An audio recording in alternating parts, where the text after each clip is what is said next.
ኮምፓስ ለአውሮፕላን አብራሪ አየር ላይ እንዳይቀር፣ ለመርከብ ነጂ ባህር ላይ እንዳይቀር ዋነኛው መሳሪያቸው ኮምፓስ ነው። እንደዛውም ለእኔና ለእናንተ ለክርስቲያኖች ይህ የእግዚአብሔር ቃል ኮምፓሳችን ነው። እስቲ ጥቂት ላንብላችሁ። መጽሐፍ ቅዱስ የእግዚአብሔርን ሐሳብ፣ የሰውን ሁኔታ፣ የደህንነትን መንገድ፣ የኃጢአተኞችን ፍርድና የአማኞችን ደስታ ይዟል። ትምህርቱም የተቀደሰ ነው፣ ሕግጋቱም የጸኑ ናቸው።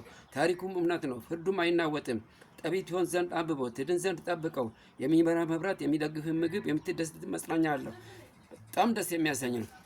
እዚህ ይህ እግዚአብሔር ቃል የኔና የእናንተ በዚህ ምድር ላይ እስካለን ኮምፓሳችን ነው። በዮሐንስ ወንጌል ምዕራፍ 1 ላይ እንዲህ ይላል፣ በመጀመሪያ ቃል ነበረ፣ ቃልም በእግዚአብሔር ዘንድ ነበረ፣ ቃልም እግዚአብሔር ነበረ እያለ ይቀጥላል። በዚሁ በዮሐንስ ወንጌል ምዕራፍ 1 ቁጥር 12 ላይ ለተቀበሉት ሁሉ በስሙ ለሚያምኑ የእግዚአብሔር ልጆች ይሁን ዘንድ አንሰጣቸው ይላል። ስለዚህ እኛም አንብበን የእግዚአብሔር ልጅ እንሁን። ይህ መልእክት ለሌሎች ደግሞ እንዲዳረስ ኮፒ ሊንክ ሼር ማድረጉን አይርሱ። መልካም ቆይታ ለሁላችሁም።